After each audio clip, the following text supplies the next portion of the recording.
I was reborn on the day Landon Pierce was drugged, but this time, instead of being his antidote, I dialed the number of the woman he loved, Lydia Rowan. In my previous life, I had fallen for Landon, the man who raised me. When I found out he'd been drugged, I ignored his desperate plea to call his lover, and ended up sleeping with him, becoming his antidote. A month later, I found myself unexpectedly pregnant. Landon was forced to marry me, but on the day of our wedding, his beloved woman was killed by kidnappers while abroad. Before her death, she tried to call him 199 times, begging for help. But Landon, preoccupied with the wedding, never answered a single call. Afterward, he stared at those 199 missed calls in silence, never speaking a word. Then, when I went into labor, he locked me in the basement. I begged him to take me to the hospital, but he just smiled cruelly, watching as I suffocated, unable to give birth. Just before I died, I heard him say, "If you hadn't gotten pregnant, I wouldn't have been forced to marry you. If you hadn't taken her place, I would have answered Lydia's calls. You deserve to die." When I opened my eyes again, I was back on the day Landon had been drugged. "Mira, hurry up and call Lydia." Hearing those familiar words again, I suddenly realized I had been reborn. Without a second thought, I grabbed my phone and dialed Lydia's number. Landon's face flushed red, his gaze burning as he looked at me. In my past life, I had made the mistake of giving in to that look, which led to my tragic end.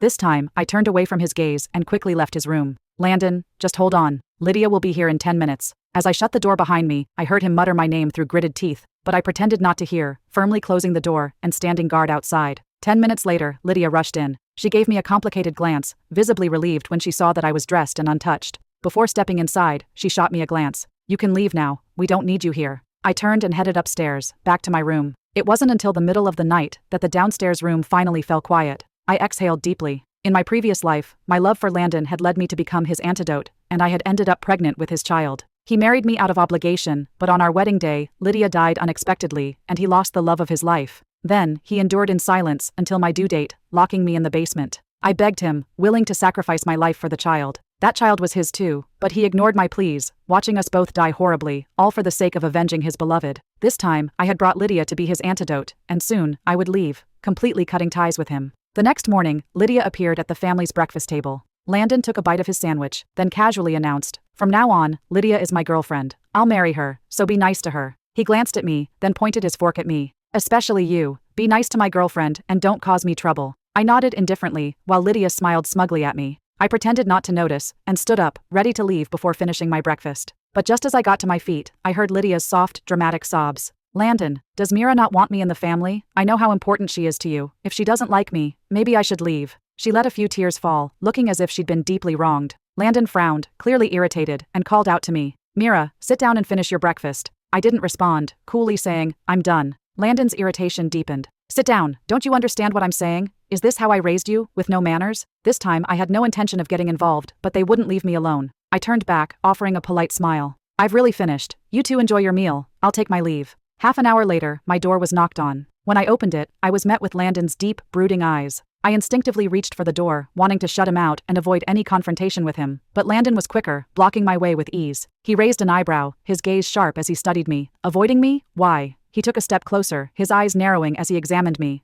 "Are you upset? Is it because of Lydia?" I shook my head quickly, trying to keep my tone even. "No, I'm not upset. I'm happy for you. You found someone you truly love." His expression shifted, unreadable, as though he didn't quite buy my words. "Is that really how you feel? Are you sure you're not just saying that?" He scoffed, letting out a small laugh that lacked any warmth. "Mira, don't tell me you still have feelings for me. You think I don't know about the kiss you stole from me on your 18th birthday? You were drunk, but I noticed. And all those love letters you wrote me over the years? Yeah, I read every single one. You thought you were being sneaky, but the way you looked at me, your eyes practically screamed it. You think no one noticed? Everyone could tell. You not confessing to me? Best decision you ever made, because if you had, I would have laughed in your face." He chuckled, the sound sharp and cruel, before walking over to the desk and pulling open the bottom drawer. He grabbed a thick stack of letters and tossed them onto the floor, stepping on them carelessly. "Mira, I've been taking care of you since you were 7 years old, raising you all these years, and now you've got these feelings for me? Do you even know how messed up that is? You knew I only had eyes for Lydia, yet you still wrote me love letters behind my back. Honestly, it's disgusting." Then, he leaned in close, his voice low and almost mocking.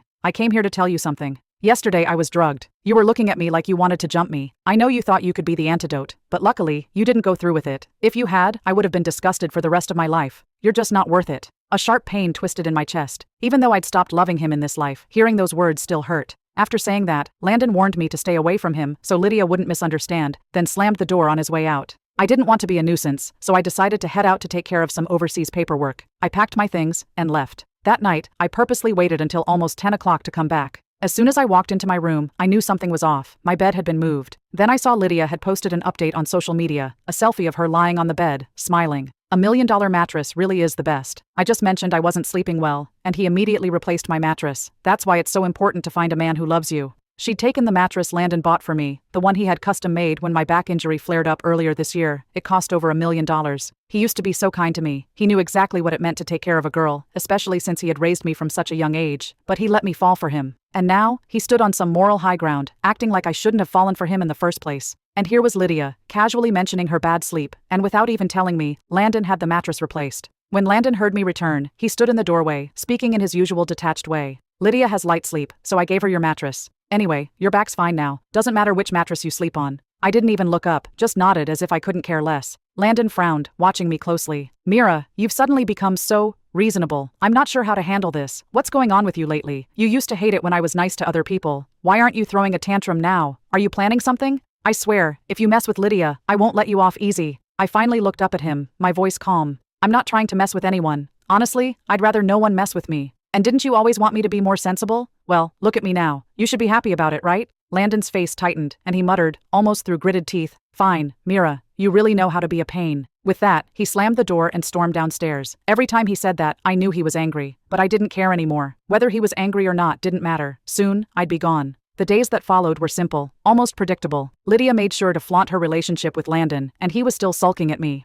This time, I wasn't going to play the role of the peacemaker. A month later, Lydia made her announcement. She was pregnant. Landon couldn't contain his excitement. He was practically bursting with joy, ready to tell the world. Wedding plans with Lydia went into full swing, and the entire Pierce family was swept up in the preparations. The tables had turned, and this time, it was his beloved who was carrying his child. I had already made up my mind to let them have their happiness. After finishing my paperwork for leaving the country, I immediately booked a flight to Canvas, on the exact same day as their wedding. It didn't take long for Landon to come to me. Taking advantage of the fact that Lydia wasn't home, he slipped into my room and threw open the door.